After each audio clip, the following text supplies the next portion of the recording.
This week's Cruise News Roundup, we find out more about the Thanksgiving miracle story, and there is a new miracle at sea, an epic itinerary, and more. Ahoy, travelers! It's Amy with Cruising from the Ozarks here with your weekly Cruise News Roundup.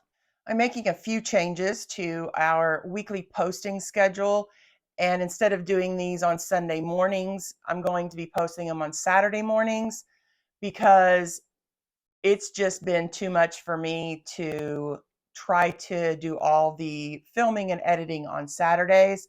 It's really my only day to spend with family. So this kind of gives me either Thursday or Friday, depending on my schedule, to get everything edited, filmed, all that stuff, and then posted and ready for Saturday mornings. So be sure to subscribe and hit that notification bell. And that way you won't miss out on any of these cruise news roundups. If you're a Princess cruiser, this first story might be of interest to you, especially. Princess Cruises, which is a subsidiary of the Carnival Corporation, has announced changes to their Princess Plus and Premier packages that are available for sailings after February 20th of 23, so next year. Packages are adding extra goodies and offers, but the prices of the packages have also increased. So Princess claims that they're adding 60 to 70% of savings onto these packages.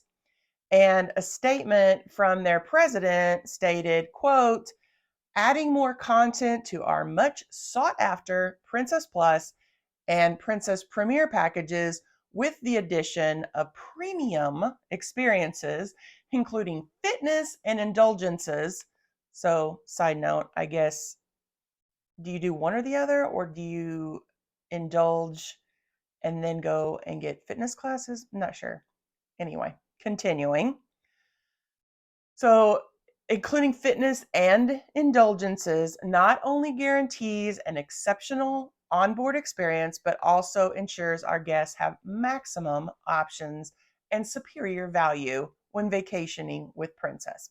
So, Princess Premier includes the Premier beverage package, Wi Fi gratuities, photo package, premium desserts, unlimited smoothies and juices, along with unlimited fitness classes and reserved seating at the Princess Theater. All this for just $80 a day a person. The claim is that this is worth up to $257 a day if you were to purchase everything available individually. Now, let's be honest. How many people are going to want all of those things? Probably not very many. The Princess Plus is going to cost you $60 a day and has similar offerings at a reduced level. So instead of unlimited fitness classes, you get two. Instead of unlimited, whatever they call premier desserts or specialty desserts, you get two. So it's the same offerings, just a smaller level, less Wi-Fi, all that kind of stuff. So as with anything else, you're going to need to decide which aspects of the packages you would use and then figure out if purchasing the package is going to save you any money or at the very least break even. Now, these all-inclusive packages are becoming more popular with cruise lines and with cruisers, and I expect to see more and more lines offering something similar if they don't already. Are you one of those that likes the all-inclusive experience when on a cruise? I like to consider myself a budget cruiser. I book an interior room, I stick to included meals, I don't do specialty dining, and I sail during off-peak seasons. But balancing that with spa trips and a beverage package. That's kind of how I do it. Let me know in the comments whether you prefer a budget cruise, an all-inclusive experience, or something in between. Not to be left behind, Norwegian Cruise Lines sent out emails to anyone who has a cruise book with them on increasing their prices as well. I know I got my email.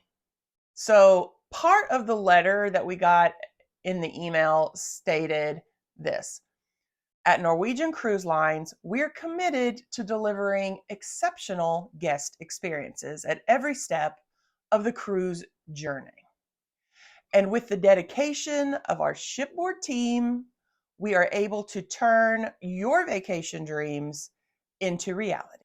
As such, we make it easy for guests to show their appreciation for these vacation heroes with discretionary daily services charges, which provide gratuities to key onboard team members, including room stewards, restaurant servers, and behind the scenes support staff.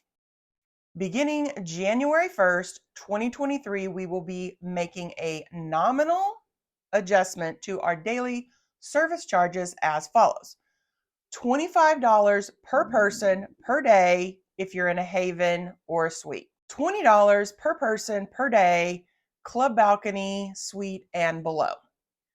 Now, this is actually a pretty big jump, and it's not the first one that NCL has done this year. I believe it was around in February they did a small bump, and this is more like a 20% additional charge. So that's pretty significant. Now, it's a gratuity. They don't call it that, but it is a gratuity, and you can have it removed. But I'm not going to be the person who goes down to guest services and has my gratuity moved because I think they're charging too much for it. I'm just not that type of person. I consider it part of the cruising cost. I just wish they would add to the base cost and stop with this gratuity nonsense. Now, lucky for us, we already have our gratuities prepaid for our cruise in January. If you have a cruise booked with NCL, you can get the current price and avoid the price hike if you prepay prior to the end of this year, 2022. So go ahead, do your prepaid gratuities, save yourself some money. I think we're going to be seeing more and more of these price hikes in the next year. Cruise lines are fighting two major issues. One is inflation, and this is something we're all facing, from the grocery store to gas, and your heat bill this winter is, I can't even imagine. I'm so glad I have a fireplace and access to lots of firewood, because that is going to help me keep costs down. The inflation is just unprecedented at this point, right? So I could see why there's going to be some within the cruise line. Another issue that cruise lines are going to face is still recouping from the shutdown. It cost the cruise lines millions and millions of dollars, billions if you're starting to take in the entire cruise industry. And many of these lines took on huge loans that they now have to pay back. The problem for me is that these lines just last week were bragging about how they had these unprecedented bookings for Black Friday and Cyber Monday and that whole Thanksgiving, time period. And then on the heels of that, we have two big lines that come out and say, hey, we're going to start charging you more money for gratuities and extras.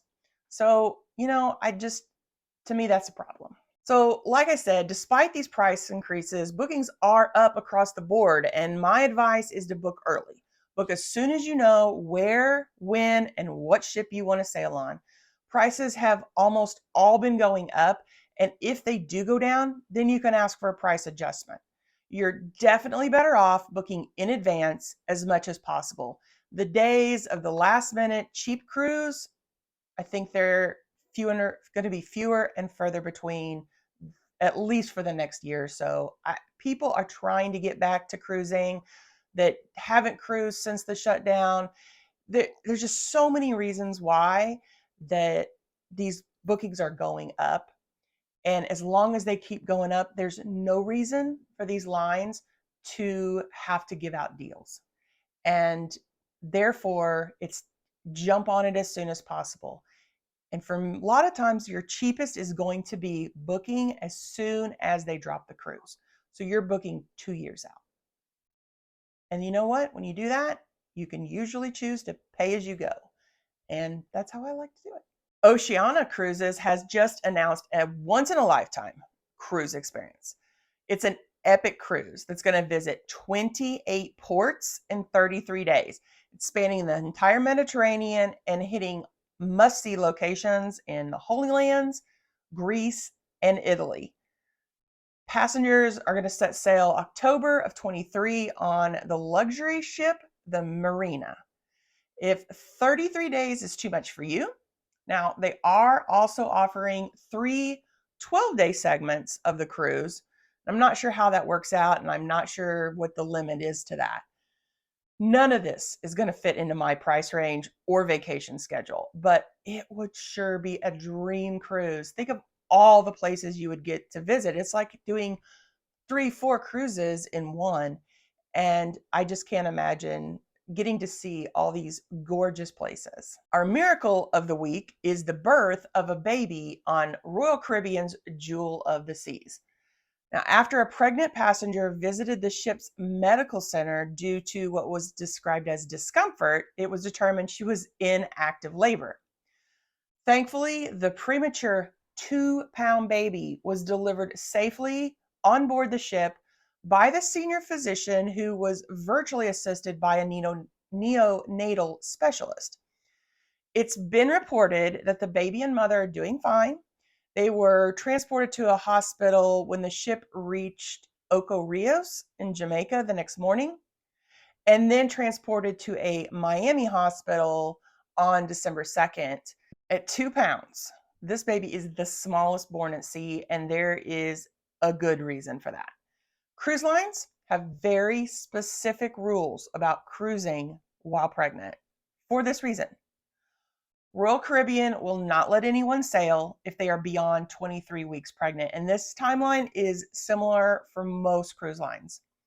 Ships are just not prepared for delivering babies, and that is what makes this such a miracle at sea.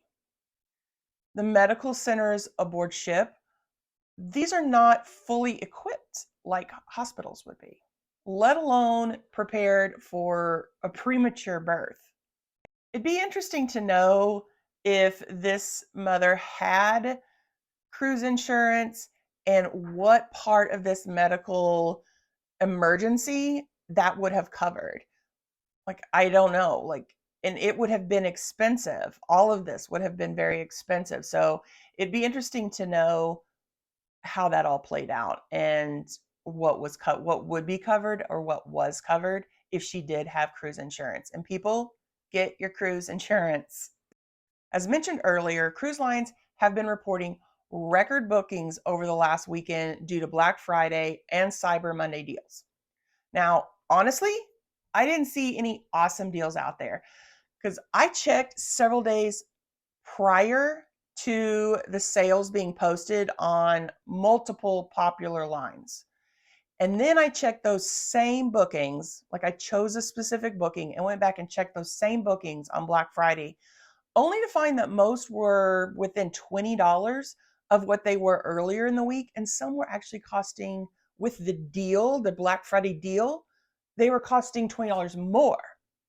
Did you grab a deal during Black Friday or Cyber Monday? And if so, let me know in the comments what awesome deal you snagged. And do you think you got a deal? Do you think you got your money's worth? I'm interested to know. ABC News did an exclusive interview with the man at the center of the Thanksgiving miracle. The 28-year-old going overboard a cruise ship in the middle of the night, saying he spent about 20 hours treading water alone in the Gulf of Mexico. And here is some of what he had to say. We were just hanging out, having a good time, watching some live music. You weren't like inebriated, had like a ton of drinks. No, ma'am. I'm not sure about you, but I call shenanigans. How many drinks do you think you'd had? I couldn't really say. No, ma'am. Do you remember falling off the boat? No. If you don't know how it happened. No, ma'am. I came to regain consciousness. I was in the water. Last several decades of investigations on the around 200 cases of passengers going overboard cruise ships, do you know how many were deemed accidental? 0. 0. They found that most were suicide attempts. Some involved people being thrown overboard, forced overboard in some way. And The rest were due to people, mostly intoxicated individuals, making stupid choices like standing on railings or putting themselves in a dumb position for social media clout. Cruise ships are designed to make it all but impossible to accidentally go overboard without making a series of stupid decisions first. It's just not. They have put a lot of work in these ships to make sure you can't accidentally go overboard. Now, I'm glad, so glad this guy survived. And don't get me wrong, how he went overboard doesn't take away from the harrowing experience he had spending 20 hours in the open ocean. Was there any point while you were out there where you thought, I don't know how much longer I can keep doing this? When it started getting back towards nighttime again, the water started getting colder. At that time, I thought, how much longer am I going to have to be out here? And it may be that he just doesn't remember the circumstances surrounding how he ended up overboard. However, I suspect he had more to drink than he's letting on. I just don't believe that there wasn't more alcohol involved. Please let me know in the comments what your opinion is on this story or any of the news stories over the last 2 weeks. Do you think this guy is telling the truth? Does he really not remember how he went overboard? Let me know. Engaging in our content truly helps our channel, so please hit that like button, comment, share, subscribe. All of these things help us reach a larger audience.